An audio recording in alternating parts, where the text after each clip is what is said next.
Bacardi is a company that has 149 years of company history and was set up on Cuba on the 11th of February 1862. So we are looking forward to be 150 next year. And the company history and the company culture, and I will talk about that a little bit, makes now the availability of cloud and its capabilities a very nice tool to leapfrog from nowhere to quite nice and substantial solutions that hopefully add value to the business. So I call it Mojito on the cloud, and you will hopefully understand what it means. So welcome to the Bacardi world. Bacardi is a #1 group in the spirits market that is entirely privately held. So it's a family business owned and run by the Bacardi family. Chairman of the board is Don Facundo Bacardi. And that sets a specific environment in which we work. We are relatively small, so we're only 6,000 people, but we are manufacturing actually and have significant business in 50 countries. We are bringing 200 brands, more or less, to the market, and we're distributing those in 180 markets. And then the manufacturing and the bottling happens on 4 continents. So what that means is you may have country organizations which are of the size of 6 or 10 people. So what that means is you have the full-blown requirement set of an entire company, of a country organization from A to Z for 10 people. That would usually create the cost of a similar size company. So what you see already from a requirement set is something that cries for a cloud-based offering in many ways. This is the positioning. So we're enjoying very, very, very nice market shares for the core products. So literally it is an Hispano-American company coming from Latin America. Key market is America at the end of the day. And so we are in this interesting situation to manage an American-based company somehow from different locations, such as from Geneva in Europe. But we are very much exposed to those requirements from the user base, but also from the capabilities that do emerge with the various suppliers over there. We're trying to make best use of it. So you can say when you go to a US bar, more or less every second drink is hopefully prepared with one of those key brands. Bacardi rum is today the most sold rum in the world. And with that, it is the 3rd most sold spirit in the market. So our marketing people try to position, of course, that drink as something which is called the Latin City Life Rum. So Latin culture, getting together, be happy, do exchange. We like the internet. We like that people meet physically, because when you want to drink together, you want to enjoy a cocktail, you don't do that in Facebook. You may agree on the location and the timing where to do that, but finally you have to get together and do it. And that's a bit how we also try to employ a little bit those social networks and the phenomena that we have in our society today to be there. On the rum side, we are selling 20 million cases. A case is a 9 liter of pure alcohol, but then, of course, diluted with some water and the other stuff. So that's what the case is. So that's the environment in which we move. So it's a very traditional business, family-owned, small, dispersed around the globe. We had to find a way what IT's positioning is. And originally, Bacardi has grown around the size where we did manufacture and then the distribution. And it's really an aggregation of very, very autonomous country organizations which have been on their own for a long time. And they have built all sorts of IT island solutions to help them executing their business. And now taking the company further, in the last 3 years, we have started to bring a central IT function together, bringing a central technology function together, and then build on what the more advanced country organizations had, or also to introduce totally new solutions with this central IT body. So the most significant one is actually the global SAP template that we are rolling out for ERP. So all the key ERP functions are covered by that.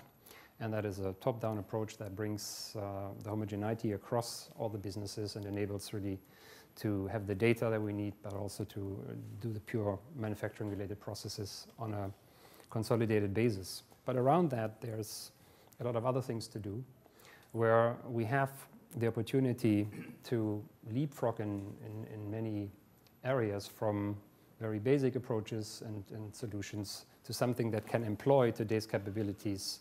So rather than going through the pain of the client-server world and many other things which have been necessary and well done before, we can go right away there and say, okay, is there a software as a service supplier outside that has what we need? And in many cases, a country organization of 10 people will not be able to do anything else anyway. We won't have capabilities in the markets that can address those requirements any better than, for instance, such a service can do. IT is not a core business function in Bacardi. It is a value-adding support function. The manufacturing, the know-how, how to do the spirits, that's what the key value is. So we are not a technology company in any way. So we are not an IT shop, we are not a telecoms provider or a consulting firm. So we really have to use IT in a way that it meets the first point, to say, okay, yes, we need to make informed decisions from where do we get the information. And that counts for sales, for distribution, for marketing, but also for the manufacturing in some regards. So trying to take that as a base requirement, we try to be this value-adding support function. I told you already about the small number of employees that are geographically spread all over the show. So we are forced to adopt very effective operating organizational and architectural models. So while saying so, I think you already see the conclusion of that. Cloud is a very welcomed capability. Software as a service, infrastructure as a service is a very welcomed capability that we try to tap into in order to meet our requirements in this most efficient and effective way. Rather than going out now and take big investments and build assets, we rather try to procure right away the capability that we need to address the requirements that we have. When we talked about a cloud definition, I tried to give a very simple one.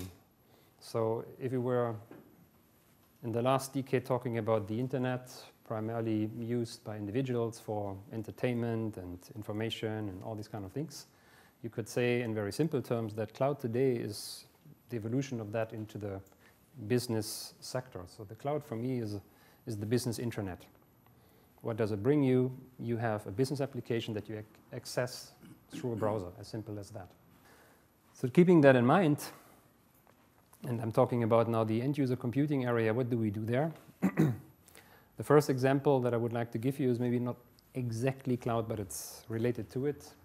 Having this large number of countries to manage, the first thing to do is, okay, bring homogeneity into your end-user equipment. So try to have a small number of standard pieces of hardware, like a laptop, like a PC, like a tablet, and roll out the software package and the images in a consistent way. And the approach that we adopted there is a peer-to-peer approach. So rather than having a network of software distribution servers, we have hosted on an infrastructure as a service, place a couple of master servers which hold the images. But then when a new laptop, a new device gets in an office in Vietnam, it will be plugged to the network. It would recognize from the IP where it is. And the neighbor next to it, sitting on the desk of my colleague, is sending the package for that model there. So that means network overhead is low. It doesn't go anywhere and fetches big packages. It goes with LAN speed to the next available neighbor. And the system is intelligent enough if that guy just runs to his next meeting and unplugs his laptop while imaging the neighbor, the other neighbor that is maybe still there from the assistant will take over and do it. So it's a peer-to-peer network that frees up all our stuff from any knowledge how to image a new piece of hardware. You literally have nothing more to do than opening the box and plugging a LAN cable, and push F12 to say boot on network. So that's what we call the one-touch peer-to-peer technology in our terms. And it works for the image, operating system, office software, but also for any type of global and local application layer. We're looking in desktop virtualization. That is actually the evolution of that. First, we have now learned how to distribute the software nicely and image that with low effort. But moreover, we have very small offices, order of magnitude 10, where it is quite imaginable to have bring your own device concepts. We have it in place for tablets. We do support Apple, we do support Android, and we do support BlackBerry.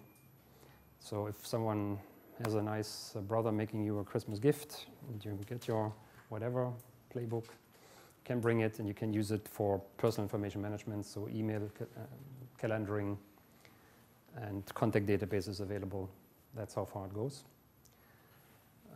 Then for the next step is to say, okay, let's, for those offices, not even bring full equipment with the image technology that I mentioned before, but allow their own devices to use a virtual desktop. We're not quite there yet, but it's part of the vision that is in the adoption strategy. Then the next big area is we have a certain legacy on the messaging side. We are still on Lotus Notes. Now, quite obvious question is, do we stay there? Do we go maybe to a more common environment, like Exchange?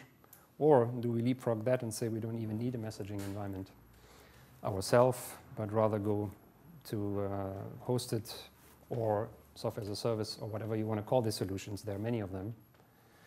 The interesting bit is we are looking at this from a unified communications perspective. So it's not messaging per se in email, but we would like to go to a unified communications approach that goes from instant messaging to telepresence and everything in between, and email is somewhere in between. And you can escalate and de-escalate from one service to the other seamlessly, and that's why it should be on some sort of a business exchange as a platform, which is, again, a cloud-based platform. So we provision the users and the capabilities from IM to TP, and we have a telepresence between Bermuda, where we have the headquarters, and London, and somebody would like to know about Joerg's opinion, and I'm in, whatever, Geneva. They sit in their telepresence, and I would sit in my laptop, and I can be brought into this telepresence as video conferencing window using the capabilities of the laptop and answer a question, for instance. Very, very recent, my colleague from Hong Kong calls me and says, Joerg, we have a new office in Vietnam, 30 guys, they're running around with USB keys to secure their data and so on. What do we do about it? And Hong Kong is our regional hub over there. And we decided for storage as a service. So there's a number of providers there. They use replication capabilities and synchronization capabilities of Windows 7 as a client operating system in order to overcome some of the bottlenecks you may encounter on bandwidth. And it works decently well. So there's no local file service. There's no further storage than what the machines bring. And it's a storage as a service offering, so file services, basically. So application sharing is possible based on that as well. So you would be able to set a two-way or even multi-way party web collaboration session while someone is the presenter, shows the slides, talks to you. You may have the video if you like. Somebody else would like to edit something. You can give him the right to do that, do it on the document, edit the document, agree on this is what it is, send it to your boss and be happy. So in an environment that we are, where we have really all the departments spread around all offices somewhere, that's literally the only way to get how is decently effective